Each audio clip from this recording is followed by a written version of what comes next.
मान्यवर, सर्वप्रथम जब हम मोक्ष की अवधारणा की बात करते हैं तो सबसे पहले हमें दिखाना होगा कि कैसे संसार के बंजर बनने के पैमाने हैं। संसार बंजर कब बनेगा? जब मोक्ष की अवधारणा के अंतर्गत हम ये मान लेंगे कि कैसे संसार अपने आप में एक मिथ्या है या फिर माया है। इसके बाद हमें ये भी समझने की आवश्यकता है कि कैसे जो मोक्ष की अवधारणा है उसने अपने आप में संसार की जो नैतिक रीढ़ है उसको तोड़ दिया है। नैतिक रीढ़ को कैसे तोड़ दिया है? क्योंकि जब लोग जो है वो मोक्ष की अवधारणा को मानने लग जाते हैं तो कहीं ना कहीं वो शून्यता में शांति खोजने लगते हैं। जैसे आप देखिए कि कोई भी एक कलाकार है और कलाकार को यदि आप कहेंगे कि आपकी जो चित्रकला है वो अपने आप में भ्रम है और चित्रकला से बाहर निकलने में ही आपकी महानता है, तो वो कलाकार कभी भी अपनी चित्रकला में सर्वश्रेष्ठ रंग नहीं देगा। समझने की आवश्यकता है कि मेरा जो प्रतिपक्ष है वो मोक्ष की अवधारणा को केवल मिथ्या और माया से जोड़कर देख रहा है, किंतु जब हम उपनिषद को देखें तो मोक्ष की अवधारणा का अर्थ होता है कि ब्रह्म और आत्मा की एकता। वहीं भगवत गीता में इसे निष्काम कर्म, भक्ति और सत्य की ओर बढ़ना बताया गया है। तो समझना होगा कि कैसे जो संसार है, संसार की अवधारणा अपने आप में तब चलती रहती है जब एक नैतिकता और एक उच्चतम लक्ष्य जो है वो उसके अंदर रहता है। और यही उच्चतम लक्ष्य हमें मोक्ष की अवधारणा प्रदान करती है कि जैसे जब मनुष्य है उसके अंदर का जो आदिम व्यवहार है, उसके अंदर की जो आक्रामकता है, जब उसे आप एक उच्चतम लक्ष्य प्रदान कर देंगे कि ये मोक्ष की अवधारणा है, इसी की तरफ आपको जाना है, तब अपने आप में मनुष्य अपने व्यवहार में सुधार करेगा। कि जो बेसिकली स्ट्रैटेजी रहती है वो यही रहती है कि जैसे जब हमें टॉपिक मिलता है तो हम कुछ लोगों से बात करते हैं कि उन्हें क्या लगता है, और फिर जब हम सबके व्यूज अकोमोडेट करते हैं तो उसके बाद फिर कुछ अच्छी गुणवत्ता की स्पीच सामने। अटकना कोई गलत चीज़ नहीं है। आप जब पहले स्टेज पे जाते हैं तो आपको डर लगता है। नमस्कार, मैं गुलशन कुमार और आप देखना शुरू कर दिए गुलशन रिपोर्ट। आपको पता होगा कि अभी मैं हूं दिल्ली विश्वविद्यालय के डॉक्टर भीमराव अंबेडकर कॉलेज में। डॉक्टर भीमराव अंबेडकर कॉलेज में इस बार भी चलवे जयंती हुआ और उसमें भी परिणाम आ भी चुका है और अभी हमारे साथ विनर है, तो इनसे हम बात करेंगे और जानेंगे इनकी क्या स्ट्रेटजी क्या है, ये कैसे तैयारी करते हैं। और एक सबसे बड़ी बात होती है डिबेट में जब आप बोलने जाते हैं तो स्टेज ऑफ फियर और बहुत सारी ऐसी बातें जो बोल नहीं पाते हैं, तो आप लोग इनसे सीखे और ये कैसे ये लोग करते हैं। तो सबसे पहले आप दोनों को बधाई, आप लोगों ने जीता। धन्यवाद।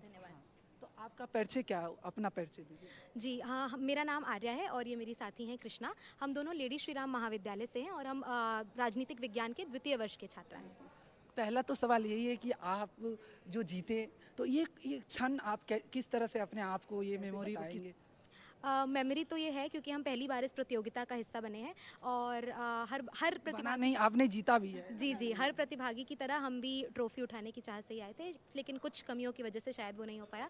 पर इस बात की खुशी है कि पहली बार प्रतिभाग में ही हम एक द्वितीय सर्वश्रेष्ठ दल जो है वो बन पाए और जितना शायद परफॉर्म कर सकते थे उतना नहीं कर पाए, पर अपना अच्छा करने की कोशिश की और एक संतुष्टता है कि कुछ हाथ लेकर जा रहे हैं, तो इस बात की बहुत खुशी है। और आपका नाम क्या हुआ? जी, मेरा नाम कृष्णा पाठक है। मैं भी द्वितीय वर्ष की राजनीतिक विज्ञान प्रतिष्ठा की छात्र हूँ। तो सबसे पहले ये क्षण को किस तरह से आप बताएंगे, अपन कैसे याद कर रहे हैं? देखिए, अभी मुझे काफ़ी ऐसा मिश्रण सा हो रहा है, मुझे खुशी भी हो रही है, पर मुझे ये भी लग रहा है कि थोड़ा-सा और शायद हम मेहनत कर लेते, क्योंकि अभी हमारी जो जजेस थे उनसे भी आप जीते हैं, इस तरह से आप ये मत करिए। हाँ जी, बिल्कुल हम जीते हैं। तो अभी हमारी जजेस से बात हुई तो उन्होंने कहा कि काफ़ी क्लोज था कि एक शीट में हम फर्स्ट थे, फिर एक में वो हम सेकंड थे, तो ये सारी चीज़ें भी रहीं। बट हाँ, इस बात की बहुत खुशी है कि द्वितीय वर्ष में आके हम द्वितीय सर्वश्रेष्ठ दल बने, क्योंकि अभी हमारे पास आगे और भी मौका है। जी। तो एक सवाल आपसे पहले ये कि जैसे में कि जो डिबेट होती है ना, उनमें सबसे ज़्यादा स्टेज ऑफ फियर होते हैं, लोग नहीं बोल पाते हैं, जब अटक जाते हैं। जब तो आप लोग जब तैयारी करते होंगे, किस तरह से आप किन बता सकते जो व्यक्ति जो स्टूडेंट तैयारी करेंगे उन्होंने इस बात को ध्यान रहे? जी, एक चीज़ जो हमें भी लगती है और जो हमें हर प्रतियोगिता के निर्णायक ने भी कही है कि हम दोनों के कई जगह जीतने का कारण शायद हमारा सामंजस्य रहा है, क्योंकि आपका सामंजस्य? जी, हमारा आपस का सामंजस्य। अच्छा। क्योंकि हम ये पक्ष बोलती हैं, मैं विपक्ष बोलती हूँ हर जगह, तो आपस में सामंजस्य बहुत ज़्यादा ज़रूरी होता है और क्योंकि हम स्कूल से ही साथ में रहे हैं तो हमारा सामंजस्य। अच्छा, स्कूल फ्रेंड है तो आपस में एकदम बैलेंस है आप लोग का, लड़ाई उड़ाई नहीं होता होगा? हाँ, होता भी है तो सुलझ जाती है। लड़ाई होती है पर लड़ाई अपने बीच ही रखनी चाहिए, और जब आप तर्क से करते हैं आप लोग लड़ाई, अपनी तर्क से। पक्ष और विपक्ष कौन करते हैं आप लोग? मैं पक्ष करती हूँ, ये विपक्ष करती हैं। लाइक कुछ प्रतियोगिताओं में ऐसा हो जाता है कि हमें रैंडमली करना पड़ता है, तो कभी कभी मैं विपक्ष भी कर लेती हूँ। तो आप बताइए, जैसे इन्होंने बताया कि इनकी तो सामंजस्य, आपको दायित्व दिया, आपको क्रेडिट भी दिया, तो आपका क्या है इसमें? आपने किस तरह से अपने आप को तैयारी करते, तो किन बातों को ध्यान में रखते हैं? नहीं, बिल्कुल सामंजस्य तो सबसे पहली वरीयता होनी ही चाहिए कि सामंजस्य तो बहुत ज़रूरी है। उसके बाद मुझे लगता है कि कोशिश करना चाहिए कि कम से कम हम इंटरनेट का इस्तेमाल करें, क्योंकि इंटरनेट का इस्तेमाल सब करते हैं, ये हम सभी भी इंटरनेट या एआई का भी तो नहीं इस्तेमाल कर रहे हैं? एआई का बिल्कुल, ये तो जजेस स्वयं भी जानते हैं कि हम इंटरनेट और एआई का इस्तेमाल करते हैं, पर उसे वैसा का वैसा ऐसा ना बोलना और उसमें अपने आइडियाज़ जोड़ करके और आपस में लोगों से बात करके कि वो क्या महसूस करते हैं। तो हमारी जी रहती है वो यही रहती है कि जैसे जब हमें टॉपिक मिलता है तो हम कुछ लोगों से बात करते हैं कि उन्हें क्या लगता है, और फिर जब हम सबके व्यूज़ अकोमोडेट करते हैं तो उसके बाद फिर कुछ अच्छी गुणवत्ता की स्पीच सामने आती है। एक सवाल ये है कि जो बच्चे अभी तैयारी कर रहे हैं, अभी फर्स्ट बार है डिबेट में, तो उन्हें बहुत ज़्यादा होती है, टेंशन होती है, जो वो बोल नहीं पाते, अटक जाते हैं। जो पहली बार, तो उन्हें आप क्या सलाह देंगे? क्योंकि आपके पास ठीक ठाक एक्सपीरियंस है, आपने जीता भी है, तो अपना अनुभव भी बताएं। और अनुभव यही कहता है कि पहली बात कि आपको ये समझना कोई होगा गलत गलत चीज़ नहीं है। आप जब पहले स्टेज पे जाते हैं तो आपको डर लगता है और ये समझते हैं कि जब आपको जो स्टेज फियर है वो होता है तो आप अटकते हैं, किंतु उस अटकने पर ध्यान न देके जो आपकी आगे की स्पीच है, सबसे ज़्यादा ज़रूरी ये है कि आप उसको कंटिन्यू करें। जो आप आइडियाज़ घर से अपने दिमाग में लेके आए हैं, ये सुनिश्चित करें कि आप जीतें या हारें या आप अटकें, लेकिन जो तर्क आप अपने दिमाग में लेके आए हैं वो आप समाज में स्थापित कर सकें और उनको आप लोगों तक पहुंचा सकें। सबसे ज़्यादा ज़रूरी ये है। और दूसरी बात, हर चीज़ अनुभव से आती है। अगर आप सोचेंगे कि आप पहली स्पीच में अटक गए हैं तो ये बहुत बड़ी गलती है, तो ऐसा कुछ नहीं है। हम भी अटक अटक के शायद अभी भी कभी-कभी जब बहुत बड़ा स्टेज होता है तो अटक जाते हैं, किंतु उससे उठना ज़्यादा ज़रूरी है। और अपनी प्रैक्टिस जब आप मेंटेन रखते रहेंगे, जब आप कॉन्स्टेंटली कॉम्पिटिशन्स करेंगे कि 1 दिन, 2 दिन, 3 दिन, तो चौथी बारी सही पर वो सही ज़रूर होने लगेगा। तो प्रैक्टिस बहुत इंपॉर्टेंट है और अपने आप पे कॉन्फिडेंस बहुत ज़रूरी है। आप क्या बताएंगे? जी मैं ये बताऊंगी कि ऐसा नहीं है कि हम द्वितीय वर्ष में आ गए तो हम कभी अटकते नहीं हैं, पर ऐसा होता है कि जब हम अटकते हैं तो हम फिर उस चीज़ को छोड़ करके फिर आगे बढ़ जाते हैं, क्योंकि ऐसा होता है कि हमें एक निर्धारित समय दिया जाता है कि आपको इतने समय तक ही बोलना है, और अगर हम सिर्फ उस अटकने पे ध्यान देंगे और वहाँ पे रुक जाएंगे तो शायद उससे हमारा कॉन्फिडेंस गिर जाएगा। प्रथम वर्ष में होता था कई बार, फिर पर अब हमें ऐसा हो गया है कि अगर हम अटकते भी हैं तो सामने वाले को ये चीज़ फील नहीं होनी चाहिए। लाइक आप ऐसे अटको कि उसके बाद आप अपने दूसरे पॉइंट पर चले जाओ तो वो सामने वाले को बिल्कुल भी फील नहीं होगा।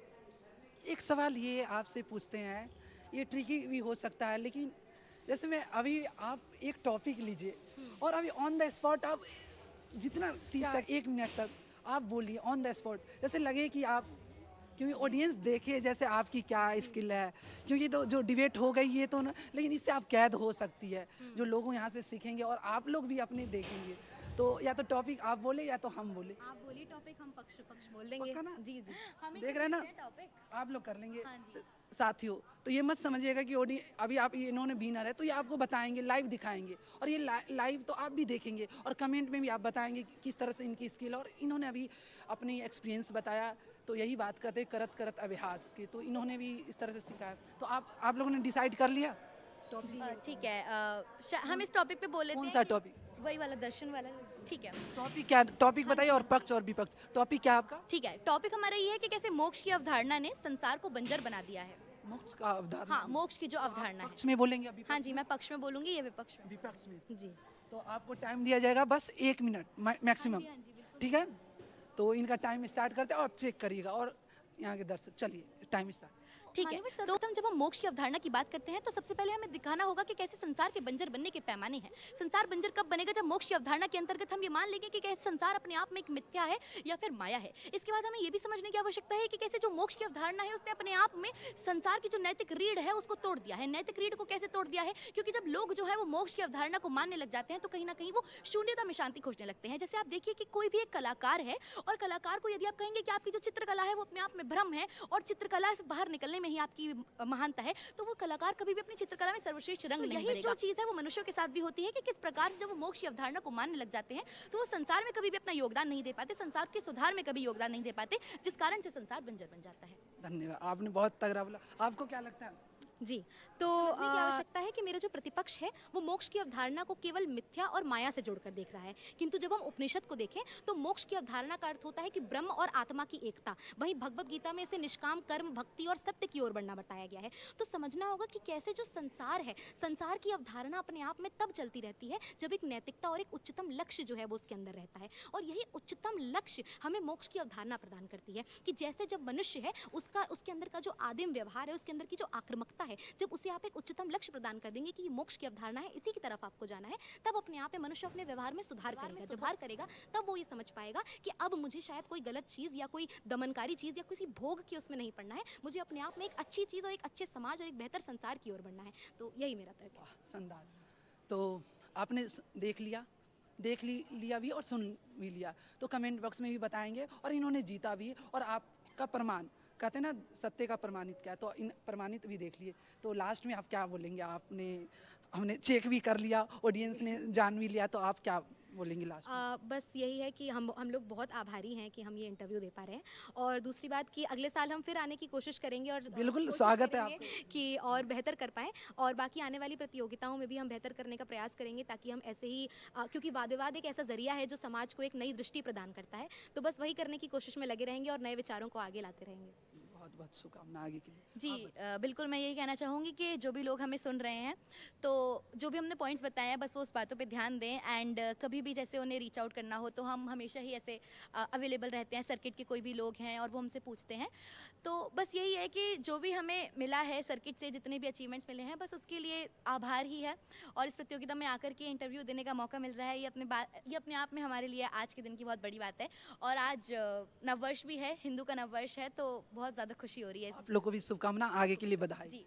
तो आपने सुना और जाना भी, तो कैसे डिबेट करना चाहिए, तो इन बातों को ध्यान रखिए। और इन्होंने भी जीरो से स्टार्ट किया है, तो जीरो से ही स्टार्ट हर व्यक्ति करते हैं, तो आप भी सुनिए और देखिए वीडियो को, और इन्होंने जो बात बताया उस बात को ध्यान रखिए, और जब भी डिबेट करें तो इन बातों को ख्याल रखिए। तो फिर मिलेंगे नए वीडियो में, तब तक बने रहे हमारे साथ।